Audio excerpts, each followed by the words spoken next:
ബിസ്മില്ലാ വൽഹംദുലില്ലാ വസ്സലാത്തു വസ്സലാമു അലാ അഷ്റഫി റസൂലില്ലാ വഅലാ ആലിഹി വസ്വഹ്ബിഹി അൽ-ഫായിസീന ബിറളില്ലാഹി അമ്മാ ബഅദ് ഫഅഊദു ബില്ലാഹി മിനശ് ശൈത്വാനിർ റജീം ബിസ്മില്ലാഹിർ റഹ്മാനിർ റഹീം വലഖദ് നസറകുമുല്ലാഹു ബിബദ്രിൻ വഅൻതും അദില്ല സദഖല്ലാഹുൽ അലിയ്യുൽ അദീം. പ്രിയപ്പെട്ട വിശ്വാസികളെ, സ്നേഹജനങ്ങളെ, തുടർച്ചയായി തിരുനബി സല്ലല്ലാഹു അലൈഹി വസല്ലം തങ്ങൾക്ക് മാത്രമുള്ള വിശേഷണങ്ങളെക്കുറിച്ച് ആണ് നമ്മൾ സംസാരിച്ചിരുന്നത്. ഇന്നത്തെ രാത്രി മഹാന്മാരായ ബദരീങ്ങളുടെ വിശുദ്ധമായ സ്മരണ കൂടെയുള്ള രാത്രിയാണ്. അതുകൊണ്ട് ബദറുമായി ചേർത്ത് വെച്ചുകൊണ്ട് പ്രവാചകരുടെ ചില വിശേഷണങ്ങൾ ഈ രാത്രിയിൽ പറയാമെന്നാണ് വിചാരിക്കുന്നത്. നമ്മൾ ഇതുവരെ പറഞ്ഞു വന്നുകൊണ്ടിരിക്കുന്നതിന്റെ തുടർച്ചയായി ഇടയിൽ ഈ രാവിനെ പരിഗണിച്ചുകൊണ്ട് തിരുനബി സല്ലല്ലാഹു അലൈഹി വസല്ലം തങ്ങളുടെ വിശേഷണങ്ങളിലേക്ക് കൂടെ ചേരുന്ന ചില കാര്യങ്ങൾ കൊണ്ട് ഇൻഷാ അല്ലാഹ് നമ്മുടെ ഇന്നത്തെ സംസാരം അവസാനിപ്പിക്കാൻ പറ്റും. ബദർ എന്ന് പറയുന്നത് ഒരുപാട് പാഠങ്ങളുള്ള ഒരു ചരിത്ര സംഭവമാണ്. ഞാനും നിങ്ങളുമൊക്കെ വിശ്വാസികളായി ഇന്ന് ജീവിക്കുന്നതിൻ്റെ കരുത്ത് അല്ലെങ്കിൽ അതിൻ്റെ പിൻബലം എന്ത് എന്ന് ചോദിച്ചാൽ അത് സംശയമില്ലാതെ പറയാൻ പറ്റും. മഹാന്മാരായ അസ്ഹാബുൽ ബദരിയീൻ റളിയല്ലാഹു തആല അൻഹും വാഹിദുൻ മിൻഹും അജ്മഈൻ അവരുടെ ധീരമായ ഒരു ഇടപെടലാണ് യഥാർത്ഥത്തിൽ ലോകത്തിന്റെ നാനാഭാഗങ്ങളിൽ വിശുദ്ധമായ ഇസ്ലാം ഇന്ന് പ്രചരിച്ച് നിൽക്കാൻ കാരണമായിട്ടുള്ളത്. ലോകത്തിന്റെ വ്യത്യസ്ത ഭാഗങ്ങളിൽ തൗഹീദിന്റെ വചനം ഉറക്കെ ഉച്ചരിക്കുന്ന ഒട്ടനവധി ആളുകളുണ്ട്. ആ ആളുകൾ ഇത്രയും ഉണ്ടാകാനുള്ള കാരണം യഥാർത്ഥത്തിൽ ബദറിന്റെ രാവിൽ ഇതുപോലെയുള്ള വേദനിക്കുന്ന മനസ്സുമായി ലോകത്തെ നേതാവ് സയ്യിദുനാ മുഹമ്മദ് റസൂലുള്ളാഹി സ്വല്ലല്ലാഹു അലൈഹി വസല്ലമ തങ്ങളുടെ പ്രാർത്ഥനയുടെ ഉത്തരമാണ് എന്ന് നമുക്ക് പറയാൻ പറ്റും. ലോകത്ത് ഇത്രമേൽ ഇസ്ലാം വിശാലമായി നിൽക്കാനുള്ള കാരണം മുത്തുനബി സല്ലല്ലാഹു അലൈഹി വസല്ലമ തങ്ങളുടെ പ്രാർത്ഥനയുടെ ഉത്തരമാണ്. ബദറിന്റെ ചരിത്രം ഇങ്ങനെ വായിക്കുമ്പോൾ തപിക്കുന്ന മനസ്സുമായി പ്രിയപ്പെട്ട പ്രവാചകർ പടച്ച റബ്ബിനോട് പറയുന്ന ഒരു പ്രാർത്ഥനാ വചനമുണ്ട്. ആ വചനം എന്താണ്? അല്ലാഹുമ്മ ഇൻ തുഹ്ലിക ഹാദിഹിൽ ഇസ്വാബ, അല്ലാഹുവേ, നീ ഈ ഒരു ചെറു സംഘത്തെ നശിപ്പിക്കുകയാണെങ്കിൽ, ഇല്ലാതാക്കുകയാണെങ്കിൽ, ഇവിടം വെച്ച് അവസാനിപ്പിക്കുകയാണെങ്കിൽ ലോകത്ത് പിന്നെ നിന്നെ ആരാധിക്കാൻ ഒരാളുണ്ടാവില്ല. ലോകത്ത് നിന്നെ ആരാധിക്കാൻ പിന്നെ ഒരു ടീം ഉണ്ടാവില്ല. അതുകൊണ്ട് ഈ വിഭാഗത്തെ നീ സംരക്ഷിക്കണം, ഈ വിഭാഗത്തിന് നീ സഹായം നൽകണം എന്നാണ് ഹബീബായ അഷ്റഫുൽ ഖൽഖ് റസൂലുള്ളാഹി സ്വല്ലല്ലാഹു അലൈഹി വസല്ലമ തങ്ങളുടെ ആ പ്രാർത്ഥന ഉണ്ടായിരുന്നത്. ആ പ്രാർത്ഥനയ്ക്ക് കൊടുക്കുമല്ലോ.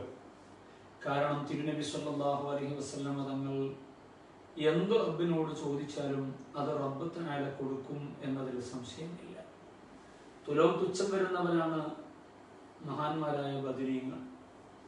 എല്ലാ സംവിധാനങ്ങളും ഒരുക്കിയിട്ടാണ് എതിരാളികൾ വന്നിട്ടുള്ളത്. ജയിക്കുമെന്ന് ഉറപ്പിച്ചുകൊണ്ടുമാണ് അവർ വന്നിട്ടുള്ളത്. അങ്ങനെയുള്ള വിഭാഗത്തോട് ഏറ്റുമുട്ടുമ്പോൾ അതിന് ആ വിജയത്തിന്റെ വഴി തുറക്കുന്നതിന് പ്രധാനമായും കാരണമായിട്ടുള്ളത് അഷ്റഫുൽ ഖൽഖ് മുഹമ്മദ് റസൂലുള്ളാഹി സ്വല്ലല്ലാഹു അലൈഹി വസല്ലമ തങ്ങളുടെ പ്രാർത്ഥനയാണ് എന്ന് നമുക്ക് മനസ്സിലാക്കാം. ചരിത്രത്തിൽ വായിക്കാനുണ്ട്, റസൂലുള്ളാഹി സ്വല്ലല്ലാഹു അലൈഹി വസല്ലമ തങ്ങൾക്ക് വേണ്ടി സ്വഹാബക്കളെല്ലാം അഭിപ്രായപ്പെട്ട് ഒരു ഖൈമ നിർമ്മിച്ചിട്ടുണ്ട് ബദറിന്റെ തലേ ദിവസം. പ്രവാചകർക്ക് വിശ്രമിക്കുന്നതിനു വേണ്ടി. ആ ഖൈമയുടെ കാവൽക്കാരൻ ആരാണെന്ന് അറിയോ? സയ്യിദുനാ അബൂബക്കർ സിദ്ദീഖ് റളിയല്ലാഹു അൻഹു. മഹാനവറുകൾ പറയുന്നുണ്ട്, സ്വഹാബാക്കളും പറയുന്നുണ്ട്, പ്രവാചകർക്ക് വിശ്രമിക്കാൻ വേണ്ടി ഒരുക്കിയിട്ടുള്ള ഖൈമയിൽ മുത്തുനബി സല്ലല്ലാഹു അലൈഹി വസല്ലം തങ്ങൾ വിശ്രമിക്കുകയല്ല, ദീർഘമായ നിസ്കാരം, ദീർഘമായ സുജൂദ്. സിദ്ദീഖ് തങ്ങൾ പറഞ്ഞു, ഞാൻ ആകെ അസ്വസ്ഥപ്പെട്ടു പോയി. മുത്തുനബി സല്ലല്ലാഹു അലൈഹി വസല്ലം തങ്ങളുടെ മുഖം കണ്ടപ്പോ എനിക്ക് വല്ലാതെ പ്രയാസം തോന്നിപ്പോയി. കാരണം ദീർഘമായി സുജൂദിൽ കിടന്നിട്ട് അള്ളാഹുവിനോട് ഇങ്ങനെ ദുആ ചെയ്യുകയാണ്. ആ ദുആ എന്തിനു വേണ്ടിയാണ്? എല്ലാ സംവിധാനങ്ങളും ഒരുക്കിയിട്ട് കടന്നു വന്ന എതിർപക്ഷത്തിന്റെ പരാജയത്തെ പടച്ച റബ്ബിലേക്ക് ഏൽപ്പിക്കുകയാണ്. പ്രാർത്ഥനയ്ക്ക് ഉത്തരമുണ്ട്. സല്ലല്ലാഹു അലൈഹി വസല്ലം തങ്ങൾ അധികരിപ്പിച്ച വാചകമാണ്, യാ ഹയ്യു യാ ഖയ്യൂം ബിറഹ്മതിക അസ്തഗീസ്. യാ ഹയ്യു യാ ഖയ്യൂം, ശക്തിയുള്ള, ശേഷിയുള്ള, മരണം സംഭവിക്കാത്ത, എപ്പോഴും ഉണർന്നിരിക്കുന്ന രക്ഷിതാവിനെ വിളിച്ചുകൊണ്ട് ബിറഹ്മതിക അസ്തഗീസ്, നിന്റെ കാരുണ്യം കൊണ്ട് ഞാൻ സഹായം തേടുന്നു എന്ന വാചകം ആവർത്തിച്ചു പറഞ്ഞു. പ്രതിസന്ധികൾ അകപ്പെടുന്ന സമയത്ത് ഈ പരിഹാരത്തിനു കാരണമാണ് എന്ന് ഈ സന്ദർഭത്തെ ഉദ്ധരിച്ചുകൊണ്ട് മഹാന്മാരാകുന്ന പണ്ഡിതൻ, ഞാൻ അതിന്റെ വിശദീകരണങ്ങളിലേക്ക് പോകുകയല്ല. ഞാൻ ഓർമ്മപ്പെടുത്തുന്നത്, യഥാർത്ഥത്തിൽ ഹബീബായ റസൂലുള്ളാഹി സ്വല്ലല്ലാഹു അലൈഹി വസല്ലം തങ്ങൾ ആ ദിക്ർ ആവർത്തിച്ചു ചൊല്ലി സട്ടാവിന്റെ സമക്ഷത്തിൽ നിന്ന് സഹായം ലഭിക്കുന്നതിന് ഒരുപക്ഷെ ചോദ്യം ഉണ്ടാകും, പ്രവാചകർക്ക് എല്ലാവിധ സുരക്ഷിതത്വവും സംരക്ഷണവും കൊടുത്ത പടച്ച റബ്ബ് എന്തിനാണ്, ആ പടച്ച റബ്ബിന്റെ മുന്നിൽ എന്തിനാണ് ഇങ്ങനെ വേദനിക്കുന്നത്, പ്രയാസപ്പെടുന്നത് എന്നൊരു ചോദ്യം ഉണ്ടാകും. ആ ചോദ്യം അസ്ഥാനത്താണ്. ഓരോ വ്യക്തിയും നിർവഹിക്കേണ്ട കാര്യങ്ങൾ കൃത്യമായി നിർവഹിച്ചിരിക്കണം. അലസമാകാൻ പാടില്ല. ഗൗരവപ്പെടേണ്ടിടത്ത് ഗൗരവപ്പെടണം. ജാഗ്രത കാണിക്കേണ്ടിടത്ത് ജാഗ്രത കാണിക്കണം. സൂക്ഷ്മത പുലർത്തേണ്ടതിടത്ത് സൂക്ഷ്മത പുലർത്തണം. COVID-19 കാലത്താണുള്ളത്. അള്ളാഹു വിചാരിച്ചാൽ മാത്രമല്ലേ രോഗം വരൂ എന്ന് മനസ്സിലാക്കിയിട്ട് അങ്ങനെ ഇറങ്ങി നടക്കാനൊന്നും പറ്റില്ല. അങ്ങനെ ജനങ്ങളുമായി കൂടുതൽ ഇടപഴകി നടക്കാനൊന്നും പറ്റില്ല, പാടില്ല.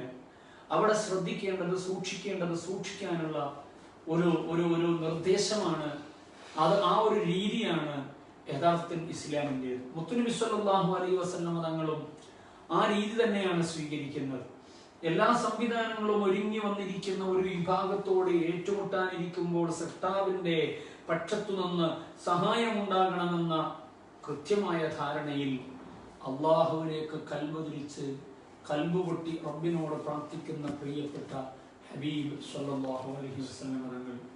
സുഹൃത്തുക്കളെ, ബദറിന്റെ ഓരോ രംഗങ്ങൾ പരിശോധിച്ചു നോക്കിയാലും അവിടങ്ങളിലെല്ലാം ഹബീബായ റസൂലുള്ളാഹി സ്വല്ലല്ലാഹു അലൈഹി വസല്ലം തങ്ങളുടെ അത്ഭുതകരമാകുന്ന ഇടപെടലുകൾ, അവിടുത്തെ പ്രത്യേകതകൾ വെളിവാക്കപ്പെടുന്ന വ്യത്യസ്തങ്ങളാകുന്ന ഘട്ടങ്ങൾ, ആ ഘട്ടങ്ങളാണ് നമുക്ക് കാണാൻ പറ്റുന്നത്. എത്രത്തോളം എന്ന് ചോദിച്ചാൽ, എതിർപക്ഷത്ത് യുദ്ധത്തിനു വേണ്ടി ഒരുക്കങ്ങൾ നടത്തുമ്പോൾ ആ ഒരുക്കങ്ങൾ നടത്തുന്ന സമയത്ത് ചില ആളുകളൊക്കെ പിൻവലിയും. ആ പിൻവലിയാനുള്ള കാരണം എന്താണെന്നറിയോ? അക്കൂട്ടത്തിൽപ്പെട്ടയാളാണ് ഉത്തുബത്ത്. അദ്ദേഹം ഇങ്ങനെ ശങ്കിച്ചു മാറി നിന്നു. ഇടക്ക് വെച്ച് അഭിപ്രായം പറഞ്ഞു, എന്തിന് നമ്മുടെ അബൂ സുഫിയാനും സംഘവും ഇങ്ങോട്ട് തിരിച്ചെത്തിയിട്ടുണ്ടല്ലോ, ഇനി നമ്മൾ യുദ്ധത്തിന് പോകേണ്ടതില്ലല്ലോ എന്ന അഭിപ്രായ പ്രകടനങ്ങളൊക്കെ ചില ആളുകൾ നടത്തി നോക്കി. പക്ഷേ അബൂജഹൽ സമ്മതിച്ചില്ല. അങ്ങനെ ശങ്കിച്ചു മാറാൻ ശ്രമിച്ച ആളുകൾ, അവരുടെ ഹൃദയാന്തരങ്ങളിലുള്ള ചിന്ത എന്താണെന്നറിയോ? മുത്തുനബി സല്ലല്ലാഹു അലൈഹി വസല്ലം തങ്ങൾ നേരത്തെ പറഞ്ഞു വെച്ച ചില വാചകങ്ങളുണ്ട്. ഇത്തരം ആളുകളുമായി ബന്ധപ്പെട്ടുകൊണ്ട് പറഞ്ഞു വെച്ച ചില പ്രയോഗങ്ങളുണ്ട്. ആ പ്രയോഗങ്ങൾ മനസ്സിൽ തികട്ടി വരുന്നത് കൊണ്ടാണ് ഉത്തുബത്തിനെ പോലുള്ള ആളുകൾ ശങ്കിച്ചു പോയത്. അപകടങ്ങൾ ഉണ്ടാകുമെന്നും എവിടെയെങ്കിലും വെച്ച് അവസാനിക്കുമെന്നുമുള്ള സൂചനകൾ തിരുനബി സല്ലല്ലാഹു അലൈഹി വസല്ലം തങ്ങൾ നേരത്തെ നൽകിയിട്ടുണ്ട്. പ്രവാചകരുടെ അത്തരം വചനങ്ങളെ എതിർപക്ഷത്തുള്ള വിശ്വാസികളില്ലാത്ത ആളുകൾക്ക് പോലും പേടിയായിരുന്നു എന്നതാണ് നമുക്കതിൽ നിന്ന് മനസ്സിലാക്കാൻ പറ്റുന്നത്. അതുകൊണ്ടാണല്ലോ നിങ്ങൾ നോക്കൂ, അബൂലഹബിന്റെ മകൻ, ആ മകനെ അപകടത്തിൽ പെടും എന്നുള്ളത് പ്രവാചകർ കൃത്യമായി പ്രവചിച്ചിട്ടുണ്ട്. മൃഗം കടിച്ചു കയറും എന്ന് പ്രഖ്യാപിച്ചിട്ടുണ്ട്. അതുകൊണ്ട് ആ മകനെ എല്ലാ ഇടങ്ങളിലും സംരക്ഷിക്കാൻ വേണ്ടി അബൂലഹബ് ശ്രമിച്ചിട്ടുണ്ട്. പക്ഷെ ആ ശ്രമം വിജയിച്ചിട്ടില്ല. തന്റെ ഈ കച്ചവട സംഘത്തിന്റെ കൂടെ യാത്ര പുറപ്പെട്ട വഴിയിൽ കച്ചവട മുതലുകൾക്കിടയിൽ സെന്ററിൽ ആ മകനെ സൂക്ഷിച്ചു വെച്ചപ്പോഴും അവിടേക്ക് ഒരു വന്യജീവി കടന്നു എന്ന് കടിച്ചു കീറി കൊന്നുകളഞ്ഞതിന്റെ ചരിത്ര പശ്ചാത്തലമുണ്ട്. ഇതൊക്കെ അറബ് സമൂഹത്തിന്റെ ഇടയിൽ പ്രചാരമുള്ള കാര്യങ്ങളാണ്, അനുഭവമുള്ള കാര്യങ്ങളാണ്. ഇതുപോലെ ഒട്ടനവധി കാര്യങ്ങൾ അവർക്ക് നേരത്തെ തന്നെ അറിയാം. അതുകൊണ്ട് തന്നെ ഈ യുദ്ധം നമ്മുടെ അവസാനത്തിനായിരിക്കും എന്നും ചില ആളുകൾ ചിന്തിച്ചിരുന്നു. ആ ചിന്തയുള്ളത് കൊണ്ട് തന്നെ ചില ആളുകൾ പിൻവലിയാൻ വേണ്ടി ശ്രമിച്ചു, മാറി നിന്നു. ആ മാറി നിന്ന സമയത്ത് അത്തരക്കാരെ അബൂജഹൽ എങ്ങനെയാണ് കൈകാര്യം ചെയ്തത് എന്നറിയുമോ? സ്ത്രീകളെ ഉപയോഗിച്ച് ഇവരെ ഭീരുക്കളായി അവതരിപ്പിക്കാനുള്ള ശ്രമം നടത്തിയപ്പോൾ സ്വാഭാവികമായും പൗരുഷത്വത്തെ ചോദ്യം ചെയ്യപ്പെടുന്ന സാഹചര്യം ഉണ്ടായപ്പോഴാണ് മനസ്സില്ലാ മനസ്സോടെ പല ആളുകളും ബദർ യുദ്ധത്തിനു വേണ്ടി അബൂജഹലിന്റെ കൂടെ ഇറങ്ങിത്തിരിച്ചത് എന്ന ചരിത്രത്തിൽ നിന്ന് നമുക്ക് വായിക്കാൻ പറ്റും. ഞാനിതെന്തിനാണ് സൂചിപ്പിച്ചത് എന്ന് ചോദിച്ചാൽ, അവിടെയും പ്രവാചകരുടെ പ്രൗഢമായ വ്യക്തിപ്രഭാവത്തെ നമുക്ക് അളക്കാൻ പറ്റുന്നുണ്ട്, മനസ്സിലാക്കാൻ പറ്റുന്നുണ്ട്.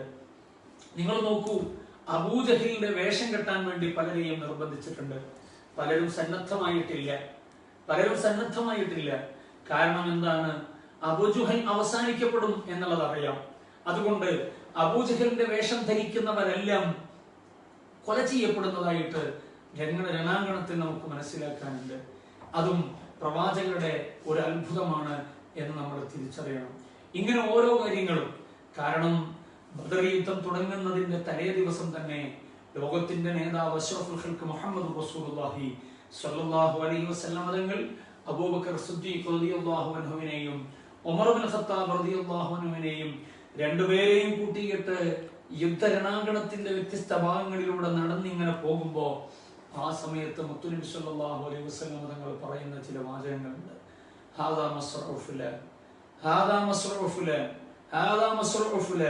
ചിലയിടങ്ങളിൽ കൃത്യമായി ചൂണ്ടി ദിശ നിർണയിച്ചിട്ട് അടയാളം വെച്ചിട്ട് പറഞ്ഞു, ഇരുന്നാലിന്ന വ്യക്തി മരിച്ചു വീഴുന്ന സ്ഥലമാണ്, ഇത് ഇന്ന വ്യക്തി മരിച്ചു വീഴുന്ന സ്ഥലമാണ്. അബൂജഹലിനെ കുറിച്ച്, ഉത്തുബത്തിനെ കുറിച്ച്, പ്രഗത്ഭരായ പലരെ കുറിച്ചും ഈ പ്രഖ്യാപനം പ്രവാചകർ നേരത്തെ നടത്തിയിട്ടുണ്ട്. ചരിത്രത്തിൽ കാണാം, ബദറിന്റെ രണാങ്കണത്തെ പരിശോധിക്കാൻ സ്വഹാബാക്കൾക്ക് വല്ലാത്ത ആവേശമുണ്ടായിരുന്നു. എന്തിനാണ് ആ ആവേശം എന്ന് ചോദിച്ചാൽ, പ്രവാചകരുടെ വിശുദ്ധമായ വചനങ്ങളുടെ പുലർച്ച കണ്ടാസ്വദിക്കാനായിരുന്നു. മുത്തുനബി സല്ലല്ലാഹു അലൈഹി വസല്ലം തങ്ങൾ പറഞ്ഞ ഓരോ വാചകങ്ങളും ഓരോ പ്രവചനങ്ങളും വളരെ കൃത്യമായി ബദറിന്റെ രണാങ്കണത്തിൽ പുലർന്നു കണ്ടു. സദഖത യാ റസൂലല്ലാഹ്, സ്വഹാബാക്കൾ ഒന്നടക്കം വിളിച്ചു പറഞ്ഞിട്ടുണ്ട്. അബൂജഹൽ കിടക്കുന്ന ഇടം, ഉത്തുബത്ത് കിടക്കുന്ന ഇടം, ഇതെല്ലാം നേരത്തെ മുത്തുനബി സല്ലല്ലാഹു അലൈഹി വസല്ലം തങ്ങൾ പ്രഖ്യാപിച്ച സ്ഥലം തന്നെയായിരുന്നു എന്നതാണ് നമുക്ക് മനസ്സിലാക്കാൻ പറ്റുന്നത്. ശരിക്കും ഒരർത്ഥത്തിൽ ബദറിനെ പ്രവാചകരോട് ചേർത്ത് വെച്ചുകൊണ്ട് വായിക്കുമ്പോൾ പ്രവാചകരുടെ ഒട്ടനവധി മഹത്വത്തെ, വിശേഷണങ്ങളെ, പ്രൗഢിയെ, വ്യക്തിപ്രഭാവത്തെ മനസ്സിലാക്കാനുള്ള അവസരം ബദറിലുണ്ട് എന്നുകൂടെയാണ് നമ്മൾ തിരിച്ചറിയേണ്ടത്. അതുകൊണ്ട് ബദർ എന്ന് പറയുന്നത് ചരിത്രത്തിലെ ഏറ്റവും പ്രധാനമായ ഒരു പ്രവർത്തനമാണ്. പ്രവാചകർ ആയുധമെടുത്ത് മനുഷ്യരെ കൊല്ലാൻ വേണ്ടി ആഗ്രഹിച്ചവരല്ല, യുദ്ധമുഖത്തേക്ക് പോകാൻ കൊതിച്ചതുമല്ല. മറിച്ച് തന്റെ അവകാശങ്ങൾ, തന്റെ കൂടെയുള്ള ജനങ്ങളുടെ അവകാശങ്ങൾ, താൻ ജീവിക്കുന്ന നാടിന്റെ സുരക്ഷിതത്വം, ഇതെല്ലാം തന്റെ തലയിൽ ഉത്തരവാദിത്തമായി ഉള്ളതുകൊണ്ട് ആ അവകാശങ്ങൾക്ക് ന്യായമായ വഴിയിൽ അത് നേടിയെടുക്കുന്നതിന് വേണ്ടിയുള്ള സ്വാഭാവികമായ ഇടപെടലുകൾ, ആ ഇടപെടലുകളെ വഴിതിരിച്ചു വിട്ടത് പ്രവാചകരായിരുന്നില്ല. മക്കയിലെ അധികാരത്തിന്റെ അഹങ്കാരത്തിൽ മുന്നോട്ടു പോകുന്ന ഒരു പറ്റം ആളുകളായിരുന്നു എന്ന് ചരിത്രത്തിൽ നമുക്ക് വായിക്കാനുണ്ട്. മുത്തുനബി സല്ലല്ലാഹു അലൈഹി വസല്ലം തങ്ങൾ ഒരിക്കലും അസ്വസ്ഥമാകുന്ന സാഹചര്യങ്ങൾ സൃഷ്ടിക്കാൻ ശ്രമിക്കാറുമില്ല എന്ന് ചരിത്രത്തിൽ നമുക്ക് ഉടനീളം ദൃഷ്ടാന്തങ്ങളുണ്ട്. ഞാൻ അതിലേക്ക് ഇപ്പോൾ പോകുകയല്ല. ഞാൻ ഓർമ്മപ്പെടുത്തുന്നത്, അനിവാര്യമായും ഒരു യുദ്ധമുഖത്തേക്ക് പ്രവാചകരെയും അനുചരന്മാരെയും നിവൃത്തിയില്ലാത്ത ഒരു സാഹചര്യത്തിൽ കൊണ്ടെത്തിക്കുകയായിരുന്നു എന്നുള്ളതാണ്. ആ യുദ്ധത്തെ ഒഴിവാക്കാൻ എങ്ങനെ പറ്റും എന്നതിനെ കുറിച്ച് പലപ്പോഴും ആലോചിച്ചിട്ടുണ്ട്. പക്ഷേ നിവൃത്തിയില്ലാതിരിക്കുമ്പോഴാണ് അങ്ങനെ ഒരു ഘട്ടത്തിലേക്ക് പോയിട്ടുള്ളത്. ഇവിടെ നിങ്ങൾ നോക്കൂ, അങ്ങനെ പ്രവാചകർ യുദ്ധത്തിലേക്ക് പോകാൻ ഒറ്റയടിക്ക് ആഗ്രഹിച്ചിട്ടില്ല എന്നുള്ളതിന്റെ കൃത്യമായ തെളിവുകൾ നമുക്ക് കാണാൻ പറ്റും. യുദ്ധമുഖത്തേക്ക് പോകുന്നതിന് മുമ്പ് പലരോടും ചർച്ച നടത്തുന്നുണ്ട്. മുഹാജിറുകളോട് ചർച്ച നടത്തി. ആ ചർച്ച നടത്തിയപ്പോ അവർ സന്നദ്ധമായി. അപ്പൊ മുത്തുനബി പറഞ്ഞു, നിങ്ങൾ പറഞ്ഞാൽ പോലെ ഈ മദീന നിവാസികളായ അൻസ്വാറുകൾ പറയണം. അങ്ങനെ അവരോട് അഭിപ്രായം തേടി. അവർ പറഞ്ഞൊരു മറുപടി ഉണ്ട്. പ്രവാചകരോട് ഇത്രമേൽ ഇഷ്ടത്തോടെയുള്ള ഒരു മറുപടി മറ്റൊന്നുമല്ല, അങ്ങ് ഞങ്ങളോട് ഒരു സമുദ്രത്തിന്റെ ആഴിയിലേക്ക് ഊളിയിടാനാണ്, ചാടാനാണ് പറയുന്നതെങ്കിൽ ജീവനെ പോലും പരിഗണിക്കാതെ ഞങ്ങൾ അതിലേക്ക് എടുത്തു ചാടും. അതുകൊണ്ട് നബിയെ, അങ്ങ് ആഗ്രഹിക്കുന്നത് നടക്കണം എന്നാണ് അവർ പ്രതികരിച്ചിട്ടുള്ളത്. പ്രവാചകരെ എത്രമേൽ അവർ സ്നേഹിച്ചിരുന്നു എന്നതിനെ കുറിച്ചാണ് നമുക്ക് അതിൽ നിന്ന് വായിച്ചെടുക്കാൻ പറ്റുന്നത്. പ്രിയപ്പെട്ട സഹോദരങ്ങളെ, വിശ്വാസികളെ, ഈ ധന്യമായ രാത്രിയിൽ നമുക്ക് വേണ്ടി വലിയ ത്യാഗം വരിച്ചിട്ടുള്ള മഹത്തുക്കളായ ബദരീങ്ങൾ, ആ ബദരീങ്ങളെ നേതാവ് ഹബീബായ അഷ്റഫുൽ ഖൽഖ് റസൂലുള്ളാഹി സ്വല്ലല്ലാഹു അലൈഹി വസല്ലം തങ്ങളാണ്. ആ പ്രിയപ്പെട്ട പ്രവാചകരെയും അവിടുത്തെ അനുയായികളെയും നമ്മളെ മനസ്സുകൊണ്ട് സ്നേഹിക്കണം, ആദരിക്കണം. അവർക്ക് വേണ്ടി അവർ കേവലം ആ കാലഘട്ടത്തിൽ ഒരു അതിജീവനത്തിന് വേണ്ടി മാത്രം നിലകൊണ്ടവരല്ല, മറിച്ച് മഹാന്മാർ നമ്മെ പഠിപ്പിച്ചതുപോലെ ലോകത്തുള്ള വിശ്വാസികൾക്ക് മുഴുവൻ സഹായകമായി, ലോകത്തുള്ള മുസ്ലിം ഉമ്മത്തിന് മുഴുവനും ഏറ്റവും പ്രധാനപ്പെട്ട സത്യത്തിന്റെ വഴിയൊരുക്കിയിട്ടുള്ള യോദ്ധാക്കളായിട്ടാണ് മഹാന്മാരായ ബദരീങ്ങളെ ഇസ്ലാം പരിചയപ്പെടുത്തുന്നത്. അതുകൊണ്ട് തന്നെ സർവ മനുഷ്യർക്കും ആ ബദരീങ്ങളോട് കടപ്പാടുണ്ട്, ആത്മബന്ധം സ്ഥാപിക്കേണ്ടതുണ്ട്. ലോകത്താർക്കും ആത്മീയമായ വഴിയിൽ മുന്നോട്ടു പോകാൻ പറ്റില്ല. മഹാന്മാരായ അസ്ഹാബുൽ ബദരീൻ റളിയല്ലാഹു അൻഹും അവരെ മുന്നിൽ നിർത്താതെ ഈമാനിന്റെ, ഹിദായത്തിന്റെ, ആത്മീയതയുടെ ഔന്നിത്യത്തിലേക്ക് അവരെ മുന്നിൽ നിർത്തിയിട്ട് മാത്രമേ പോകാൻ നിവൃത്തിയുള്ളൂ എന്നുകൂടെ ചരിത്രം വായിക്കുമ്പോൾ നമുക്ക് മനസ്സിലാക്കാൻ പറ്റും. അതുകൊണ്ട് ഈ ധന്യമായ മഹാന്മാരായ ബദരീങ്ങളെ ഓർമ്മിക്കുന്ന രാത്രി, ഇതുപോലെയുള്ള ഒരു രാവിൽ പ്രവാചകരും പ്രിയപ്പെട്ട അനുയായികളും എല്ലാം ത്യജിച്ച് അല്ലാഹ് എന്ന ചിന്തയിൽ, കലിമത്തുല്ലാഹിൽ ഉല്യ എന്ന ആ ഒരു ഉന്നതമായ ലക്ഷ്യത്തിൽ ഭൗതികമായ താല്പര്യങ്ങളൊന്നും മനസ്സിൽ വെക്കാതെ, സ്വജീവിതത്തെ തന്നെ പരിഗണിക്കാതെ, കുടുംബത്തെ മാറ്റി നിർത്തിയിട്ട്, സമ്പത്തിനെ മുഴുവനും മനസ്സിൽ നിന്ന് പിഴുതെറിഞ്ഞിട്ട് അല്ലാഹ് എന്ന വിചാരത്തിൽ ആത്മസമർപ്പണത്തോടെ കടന്നുപോയ സച്ചരിതരായ മഹാന്മാരായ ബദരീങ്ങൾ, ആ ബദരീങ്ങൾക്ക് വേണ്ടി ഒരു ഫാത്തിഹ, ആ ബദരീങ്ങളുടെ അസ്മാ പറഞ്ഞുകൊണ്ടുള്ള ഒരു സന്തോഷം പ്രകടിപ്പിക്കൽ, ഇത് നമ്മുടെ പാപങ്ങൾ പുറത്തു കിട്ടാൻ കാരണമാകുമെന്ന് നമുക്ക് തിരുനബി സല്ലല്ലാഹു അലൈഹി വസല്ലം തങ്ങൾ പഠിപ്പിച്ചിട്ടുണ്ട്. എല്ലാ ഘട്ടങ്ങളിലും മഹാന്മാരായ ബദരീങ്ങളെ മഹത്വം പറഞ്ഞുകൊണ്ടാണ് പ്രവാചകർ പ്രതികരിച്ചിട്ടുള്ളത്. ചിലപ്പോഴൊക്കെ ചില സ്വഹാബാക്കളുമായി ബന്ധപ്പെട്ടുകൊണ്ട് ചില ചർച്ചകൾ വരും. ആ ചർച്ചകൾക്കിടയിൽ ചില സ്വഹാബാക്കൾ ബദരീങ്ങളിൽപ്പെട്ട ചില ആളുകളെ ചെറിയ നിലക്ക് ഒരു ആക്ഷേപത്തിന്റെ സ്റ്റൈല് തോന്നുന്ന വിധത്തിൽ സംസാരിക്കുമ്പോൾ മുത്തുനബി സല്ലല്ലാഹു അലൈഹി വസല്ലം തങ്ങൾ പറയും, നോ, അങ്ങനെ പറയരുത്. കാരണം എന്താണ്? അദ്ദേഹം ബദരീങ്ങളിൽപ്പെട്ടയാളാണ്. എത്രയോ ഹദീസുകളിൽ അങ്ങനെ കാണാൻ പറ്റും. പ്രവാചകർ സല്ലല്ലാഹു അലൈഹി വസല്ലം തങ്ങൾ പറഞ്ഞത്, നിങ്ങൾ അങ്ങനെ അദ്ദേഹത്തെ ഒന്ന് ചെറുതാക്കിയിട്ട് സംസാരിക്കുന്നത് എനിക്കിഷ്ടമില്ല. കാരണം എന്താണ്? അവർ ബദരീങ്ങളിൽപ്പെട്ടയാളാണ്. ആ ബദരീങ്ങളെ അള്ളാഹു തൃപ്തിപ്പെട്ടവരാണ്. അതുകൊണ്ട് നിങ്ങൾ ഒരിക്കലും അവരെ ചെറുതാക്കി കാണരുത്, ഇൻസൾട്ട് ചെയ്തുകൊണ്ട് സംസാരിക്കരുത് എന്നാണ് മുത്തുനബി സല്ലല്ലാഹു അലൈഹി വസല്ലം തങ്ങൾ പഠിപ്പിച്ചതെങ്കിൽ, പിന്നെ എത്രയോ നൂറ്റാണ്ടുകൾക്ക് ഇപ്പുറത്ത് വിശ്വാസികളായി കടന്നു വന്ന നമുക്ക് എങ്ങനെയാണ് ബദരീങ്ങളെ വിസ്മരിക്കാൻ കഴിയുക? എങ്ങനെയാണ് അവരെ അവഗണിക്കാൻ പറ്റുക? എങ്ങനെയാണ് അവരുടെ വില കുറച്ച് സംസാരിക്കുക? ഏതു വിധത്തിലാണ് അവരെ നമ്മുടെ ജീവിതത്തിൽ നിന്ന് മാറ്റി നിർത്താൻ കഴിയുക ഒരിക്കലും സാധിക്കില്ല. ഈ ധന്യമായ രാത്രിയിൽ വിശ്വാസികൾ മുഴുവനും മഹാന്മാരായ ബദരീങ്ങളെ ഓർക്കുന്നു. ആ ബദരീങ്ങളെ ഓർക്കുന്ന സമയത്ത് ബദറുമായി ബന്ധപ്പെട്ട സംഭവങ്ങളിൽ ചില ഏടുകൾ തിരുനബി സല്ലല്ലാഹു അലൈഹി വസല്ലം തങ്ങളുടെ മഹത്വം വിളിച്ചോതുന്നത് ഇന്നത്തെ രാത്രി അൽഹംദുലില്ലാഹ് നമുക്ക് സംസാരിക്കാൻ പറ്റി.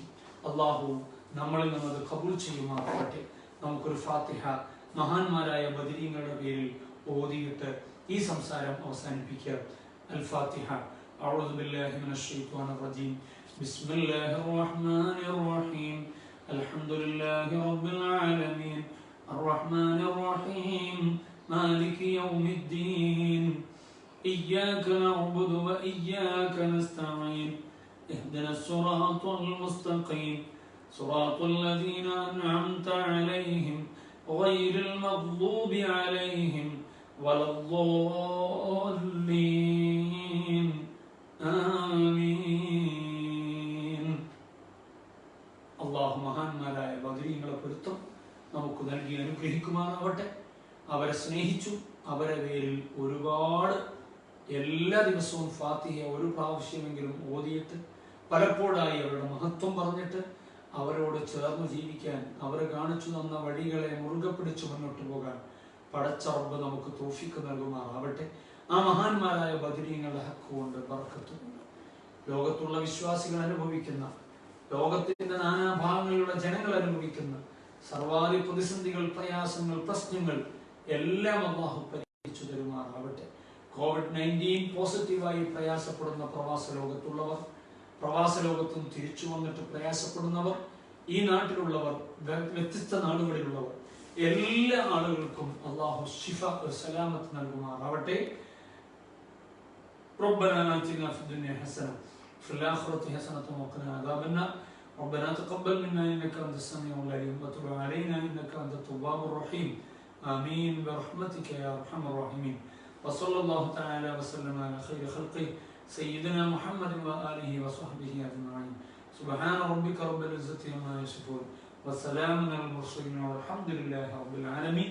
إن شاء الله നമ്മൾ പറഞ്ഞു വെച്ച പ്രവാചകർക്ക് മാത്രമുള്ള വിശേഷണങ്ങളുടെ തുടർച്ച വീണ്ടും നാളെ മുതൽ ലയാലി റമദാനിന്റെ അടുത്ത എപ്പിസോഡ് മുതൽ നമുക്ക് സന്തോഷപൂർവ്വം കേൾക്കാം.